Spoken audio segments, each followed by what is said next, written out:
आखिर कौन है अमृतपाल सिंह, जिसकी अचानक से इतनी बड़ी फैन फॉलोइंग हो गई कि पुलिस तक को नेगोशिएट करना पड़ा, यहाँ तक कि central home minister Amit Shah तक को धमकी दी। और क्यों पंजाब में हुए राइट्स का डर फिर से दिख रहा है। आज सुलगता पंजाब देखिए। ये बात हम इसलिए कह रहे हैं क्योंकि पंजाब के अमृतसर में आज खालिस्तान के 1000 से ज्यादा समर्थकों ने एक पुलिस स्टेशन पर खुलेआम हमला कर दिया और इस दौरान वहां गाड़ियों में तोड़फोड़ की और कुछ जगहों पर आगजनी भी की। आखिर खालिस्तान क्या है? खालिस्तान का मतलब खालसे की जमीन है। पंजाब में रहने वाले सिख अलगाववादियों की जमीन, यानी अलगाववादी सिख को एक सेपरेट देश की मांग जो सिर्फ इन सिखों की जमीन हो। इसको समझने के लिए हम शुरू से जानेंगे। साल था 1929। 31 दिसंबर 1929 में लाहौर में हो रहे लाहौर अधिवेशन में कांग्रेस अधिवेशन हुआ। इसमें सबसे पहले मोतीलाल नेहरू ने पूर्ण स्वराज्य की मांग सामने रखी, पर 3 दल इसके विरोध में थे। पहला मोहम्मद अली जिन्ना का मुस्लिम लीग, दूसरा डॉक्टर भीमराव अंबेडकर जी का दलित समूह और तीसरा मास्टर तारा सिंह जी का शिरोमणि अकाली दल। इस अकाली दल से तारा सिंह ने पहली बार सिखों के लिए अलग राज्य की मांग की। फिर आया साल 1947 जब भारत का विभाजन हुआ और पाकिस्तान भारत से अलग हो गया। साथ ही पंजाब भी 2 भागों में बंट गया। एक भाग पाकिस्तान के पास चला गया और दूसरा भाग भारत के पास रह गया। तभी अकाली दल ने सिखों के लिए अलग राज्य की मांग की और तभी से पंजाबी सूबा आंदोलन शुरू हो गया, जो कि 19 साल तक चला।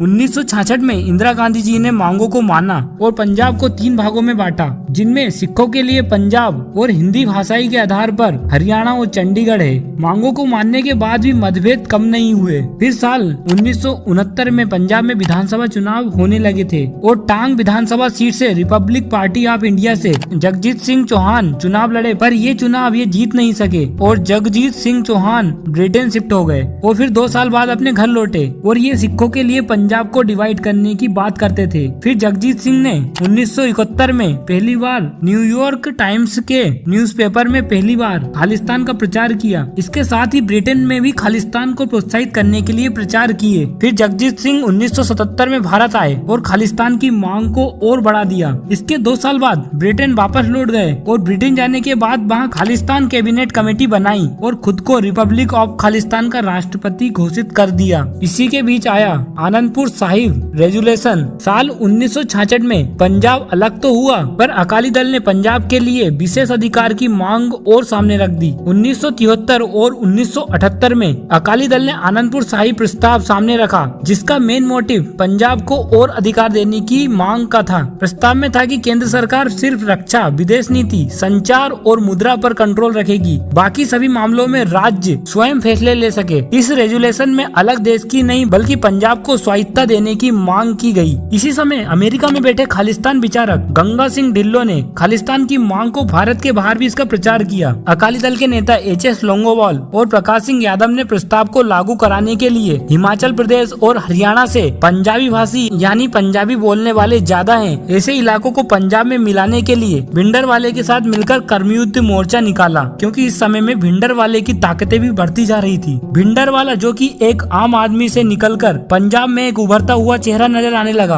अपने तीखे भाषण और पंजाब को अलग करने के भाषण से भिंडरवाले की ताकतें बढ़ती जा रही थी और 80 के दशक की शुरुआत में पंजाब में हिंसक घटनाएं बढ़ती जा रही थी। 1981 में केसरी के संस्थापक और संपादक लाला जगत नारायण की हत्या कर दी, जिसकी जिम्मेदारी भी भिंडरवाले ने ली थी। 1983 में Punjab police DIG AS Atwal को भी गोली मारकर हत्या कर दी, जिसकी भी जिम्मेदारी भिंडरवाले ने ली थी। भिंडरवाले ने हथियारों के साथ ही अपना गढ़ अमृतसर के स्वर्ण मंदिर में बनाया लिया था। पूरे पंजाब में अलगवाद और हिंसा की घटनाएं बढ़ती जा रही थी। फिर इंदिरा गांधी की सरकार ने ऑपरेशन ब्लू स्टार चलाने का फैसला लिया। सैन्य कमांडर मेजर जनरल बेराड का कहना था कि कुछ ही दिनों में खालिस्तान की घोषणा होने वाली थी और उससे पहले ही ऑपरेशन ब्लू स्टार पूरा करना था। इसलिए 1 जून 1984 से ही सेना ने मंदिर की घेराबंदी कर दी थी। साथ ही पंजाब में आने वाली रेलगाड़ियों पर भी रोक लगा दी थी। बस सेवाएं बंद कर दी थी, फोन कनेक्शन भी कट कर दिए थे। साथ ही फॉरेन मीडिया को राज्य से बाहर जाने के निर्देश दिए थे। 3 जून 1984 को इंदिरा गांधी ने पंजाब गवर्नमेंट को डिसमिस कर इमरजेंसी डिक्लेयर कर दिया था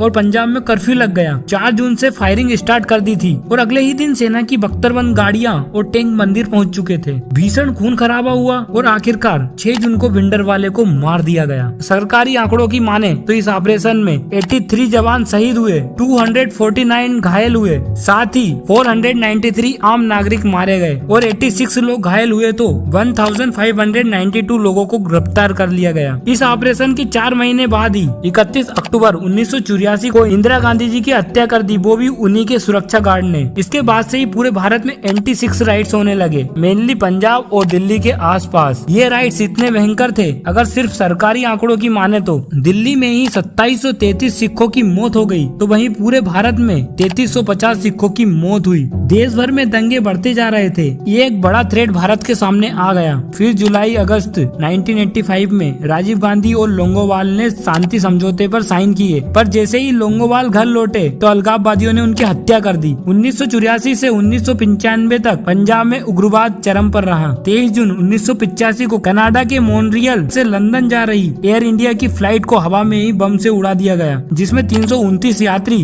और क्रू मेंबर्स की मौत हो गई, जिसकी जिम्मेदारी बब्बर खालसा ने ली थी। 10 अगस्त 1986 को ऑपरेशन ब्लू स्टार को लीड करने वाले पूर्व सेना प्रमुख जनरल AS बेद की पुणे में हत्या कर दी। यही नहीं बल्कि 31 अगस्त 1995 को एक सुसाइड बम्बर ने पंजाब के CM बेअंत सिंह के कार के सामने कूदकर बम से उड़ा दिया। 1990 के मीट से पंजाब से विद्रोह का सफाया तो होने लगा, पर तब तक ये भारत के बाहर जाकर अपनी एक्टिविटीज करने लगे थे। 2007 में सिख फॉर जस्टिस नाम का संगठन बनाया गया, पर 2019 में केंद्र सरकार ने इसको बैन कर दिया गया, क्योंकि इस ग्रुप ने पंजाब को भारत से अलग करने के लिए जनमत संग्रह कराने की घोषणा की थी। अक्टूबर 2021 में इस ग्रुप ने खालिस्तान का नक्शा भी जारी किया, जिसमें न सिर्फ पंजाब बल्कि भारत के और भाग को इसमें बताया। इस खालिस्तान ग्रुप को पाकिस्तान का सपोर्ट मिल रहा था, क्योंकि पाक भारत को अलग करना चाहता था। कुछ खालिस्तान लोग पाकिस्तान से तो कुछ कनाडा, USA जैसे देशों से प्रचार कर रहे थे। यही नहीं बल्कि फार्मर प्रोटेस्ट में इंटरफेयर कर रहे थे। फार्मर प्रोटेस्ट में दीप सिंह सिद्धू भी प्रोटेस्ट कर रहे थे, साथ ही अमृतपाल भी सपोर्ट कर रहे थे। दीप सिंह सिद्धू ने बारी से पंजाब दे नाम से एक ग्रुप बनाया था। तब तक अमृतपाल को इतना कोई नहीं जानता था। तो अमृतपाल सिंह का जन्म 1993 में अमृतसर डिस्ट्रिक्ट के जल्लूपुर खेड़ा में हुआ। 12वीं तक पढ़ाई करने के बाद साल 2012 में अमृतपाल फैमिली के ट्रांसपोर्ट बिजनेस के लिए दुबई चला गया, पर पिछले साल फरवरी में दीप सिंह सिद्धू की मौत के बाद बारिश पंजाब दे को संभालने के लिए इंडिया लौट आया और फिर 29 सितंबर 2022 को मोगा जिले के रोडे गाँव में अमृतपाल को बारिश पंजाब दे का प्रमुख घोषित किया। प्रमुख बनते ही अमृतपाल जनरल सिंह भिंडरवाला के नक्शे कदम पर चलते हुए खालिस्तान के नारे लगाने लगा। पर सवाल तो यही आता है कि कैसे एक नए आए अमृतपाल के समर्थन में इतने लोग आ गए कि पुलिस स्टेशन को घेरकर पुलिस को धमकी देने लगे। यही नहीं बल्कि cabinet home minister Amit Shah ji को जान से मारने की धमकी तक दे डाली। तो जब भी एक सरकार और पब्लिक के बीच एक गैप बन जाता है, तो तीसरी पार्टी उस गैप का फायदा अपने लिए उठाने लगती है। ऐसा ही हाल ही में जब आम आदमी के CM के लिए, क्योंकि पंजाब की जनता इनके CM को दिल्ली पार्टी के कंट्रोल मानती है, अमृतपाल सिंह ने इसी का फायदा उठाया। लोगों को नौकरी दिलाने और नशे से मुक्त कराने के वादे करने लगा, जिससे आम आदमी उसकी बातों में आने लगे। पर ये भारत के लिए एक बड़ा थ्रेट है। ये एक चेतावनी है भिंडरवाले 2.0 बनने की। इसलिए अब समय आ गया है कि सरकार इसके बारे में गंभीरता से काम करे, क्योंकि सारे पंजाबी खालिस्तान के सपोर्ट में नहीं है, सिर्फ 1% है। बाकी 99% पंजाबी सिख आज भी भारत से प्यार करते हैं, भारत के विकास में मदद करते हैं। सरकार को अभी इस पर ठोस कदम उठाने की आवश्यकता है। समय रहते खालिस्तान को रोका जा सकता है, ताकि दोबारा से भारत इन अलगाववादियों की आग में न जले। अगर आपको वीडियो अच्छा लगा और इससे कुछ वैल्यूएबल जानकारी मिलती है, तो वीडियो को लाइक कर चैनल को सब्सक्राइब जरूर कर ले और अपने ओपिनियन कमेंट में हमें जरूर बताएं। जय हिंद।